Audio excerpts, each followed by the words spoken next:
Dayna Kurtz, welcome to eTown. So glad you're here. Great to hear you sing. Thank you so much for having me.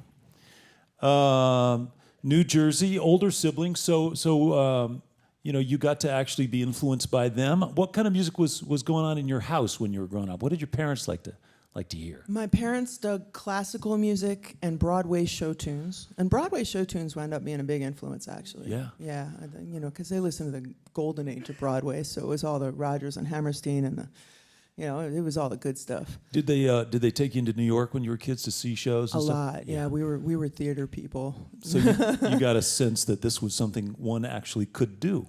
Yeah, sing. absolutely. And that was my first desire when I was a little kid, was to be a Broadway actress. How old were you when you started figuring out that you actually had a gift as a singer? It was when I was like a teenager. I would sing with, I would sing in school and stuff, and I got my first bar gigs while I was still a teenager, and I had this sort of weird thing that would happen. I'd play in a crowded bar and it would shut up, Wow. and I was a babysitter, and whenever I sang to kids, they would shut up. I sort of had that thing. I don't know what Wow. that thing is. These people are all asleep. Musical now. Prozac, and so I was told really early on, that I had talent. I didn't really believe it for a very long time. Of course not. No. And when I listen back, I don't think I was very good yet. But you were listening to, what were your favorites? Joni Mitchell. Joni Mitchell was a big one. Yeah, Yeah. Joni Mitchell and Stevie Wonder. Yeah. And So almost the jazzier side of that singer-songwriter folk music scene. Very much. I didn't I started, my very first tour wound up being a Southern tour, and that was in 1990, and that was the first time I heard country music that was any good. I thought country music was terrible. I didn't grow up with anything that I heard that was good on country radio, and so when I started going down south and I heard Johnny Cash and Hank Williams, and then I started touring, and I was hearing even local artists that were really good, and playing festivals where some really good country writers in Nashville. When I went to Nashville in particular, and I heard people like Hank Cochran, who wrote "I Fall to Pieces" for Patsy Cline and stuff, in person, as just sort of writers. Like, writers are revered down there in a way that they're not up north. Were you a writer early on too? As a teenager, did you start writing songs? I started writing when I was about 16. Yeah. Yeah. And then so you're traveling, you're writing, you're playing, you're singing, you're exploring. Did you make it to New Orleans on one of those early trips? Yeah, on my very first tour, somebody who was a promoter at a show had a second home in New Orleans on Esplanade, and she basically gave me the keys to her house. I had a few days off. I didn't have any gigs there, and I went there and I fell madly in love. Yeah. What happened when you got there? What made you feel like it was a spot for you? I never believed in that past life stuff at all. I was raised by staunch atheists. Like, all that stuff was bull in my family. And and I got down there and I was like, I've lived here before, and I was very happy. Like, I have a terrible sense of direction, and I knew my way around right away. Wow. And it's not an easy city to get your way around. It's like circular. It's a spoke and hub kind of town rather than I get lost in New York City where the streets are numbered, right, and get turned around. And then I go to New Orleans and I totally get it. Like, wow. It makes complete sense to Wow. me. So I just got there and I felt right at home. I mean, I didn't know any better than to not, I didn't leave the quarter, which now I know a lot of great stuff happens outside the quarter. But at the time, I didn't know that, and I was just completely and the very first time I wound up sitting in with Henry Butler. Wow. I sat in with a legend, Henry Butler, for those of you who don't know, is a really talented blind piano player who kind of followed in the footsteps of Professor Longhair.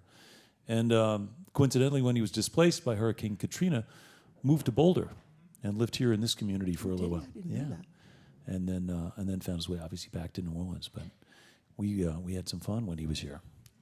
I should also just ask you about iconic singers that you got to see when you were down there. Were you inspired by some of the singers that you saw when you found yourself in New Orleans? Oh yeah, I mean, I saw Eddie Bo playing. I saw Irma Thomas play in a little club. You know, it was off season, so it was just, you know, and the locals there. It doesn't matter how big a name you are. You know, the thing I love about New Orleans is that the musicians really are really in it for the music, and so when they're not making tons of money with tourists, they're playing in a crappy little bar somewhere, you know, for 20 people who half of whom are talking. And so I went to go see Irma Thomas, and she was in this little bar, and I had just gotten turned on to her, and my mind was blown. I saw Johnny Adams. Wow. Yeah, I mean, and whose song you covered famously? Yeah, Reconsider Me. Yeah. Yeah, I love that song. Well, in case you just tuned in, you're listening to eTown. I'm here with Dayna Kurtz.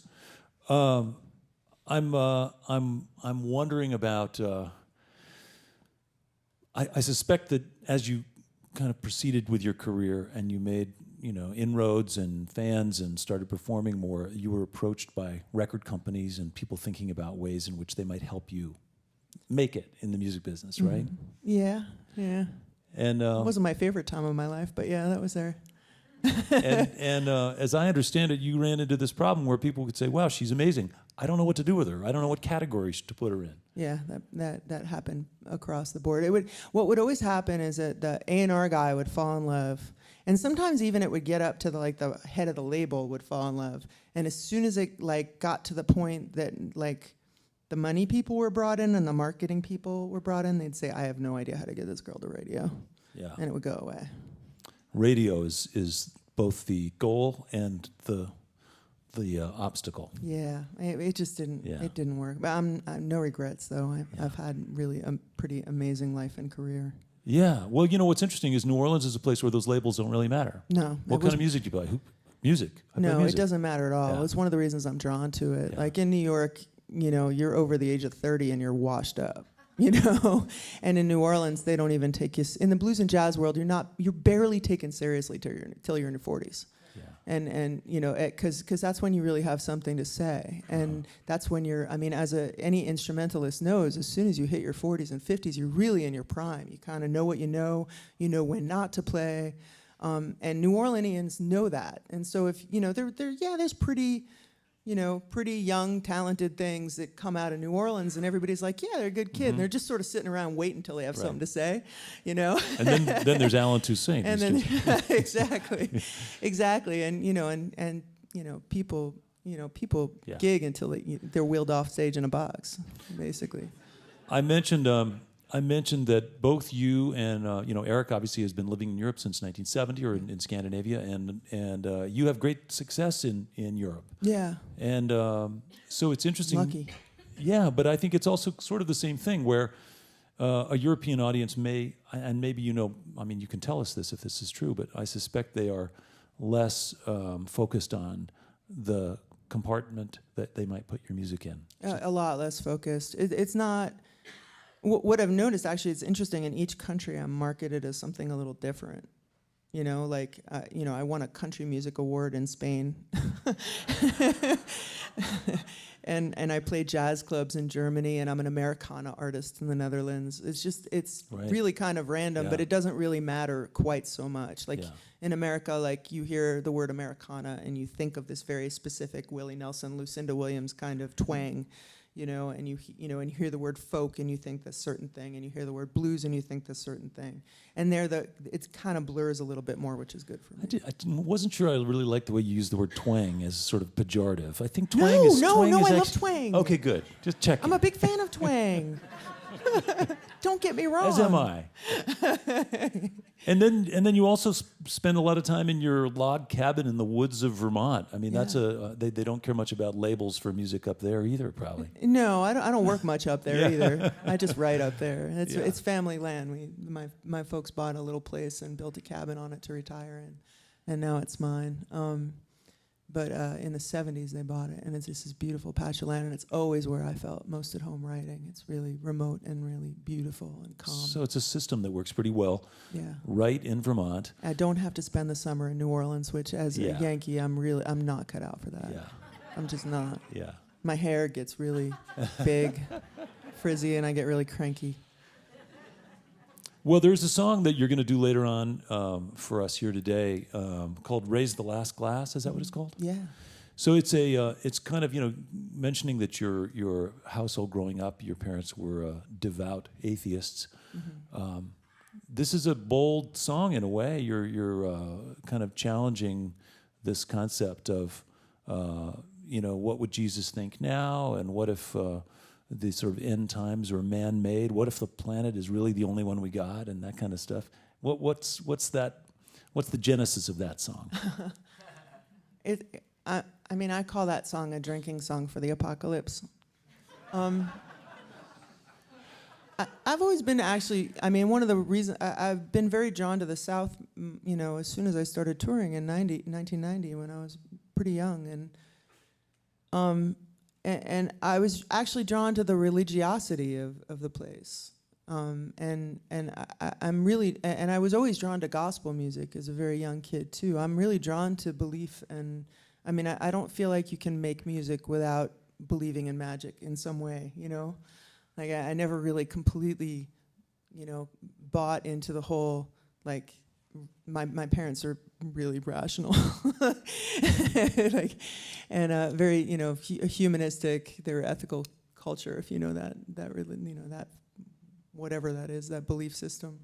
And so I was always very drawn to it, and I always wanted to know what was at the core of belief. And I'm friends with a lot of people who are, practicing Buddhists and Quakers and all kinds of, and religious Jews and all that stuff. And at the core of every religion is some real beauty and universal truths and stuff. And there's, and at the time I think on the news when I was writing that song was the kids were at the border, the Guatemalan kids were at the border, and there were people, I think they were Guatemalan, and there were people at the border yelling at them, and they were people that might call themselves Christian, and they're yelling at these people. And I was thinking, well, didn't Jesus say stuff about strangers being kind to strangers coming to your land? Like it just makes no sense to me. Religiosity in general is like a kind of foreign land to me in general, but when I sort of bring it into the American, where we are now, I get really like, what does this all mean? And where does Jesus fit in? And I'm like, well, Jesus could fit in because Jesus had some really nice things to say, And so, hence, a drinking song for the apocalypse. A drinking song, yeah. I like to think of it as, I thought, well, it's like if Pete Seeger was, a cynical old drunk at the end of the bar, which is kind of Phil Oakes, really. But, so it's a Phil Oakes song. And you cut it, you recorded it, it's neither a folk song nor a rock song, but it's got this nice sort of collision of acoustic guitar and really distorted electric guitar. And that was just to sort of keep it slightly off balance, or? Kind of. I'm also a big Pogues fan. It was very influenced by the Pogues at the time. Yeah. Well, maybe we should check it out. All right. Let's get back to music. Welcome back to eTown, very talented Dayna Kurtz.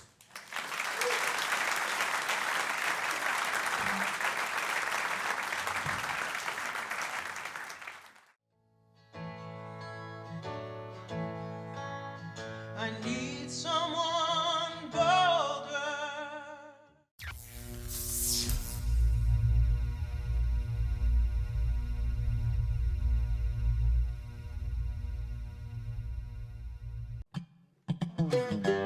Hi, this is Nick Forster from eTown. If you want to stay up to date with all the performances, interviews, and behind-the-scenes footage, click the subscribe button. Thanks.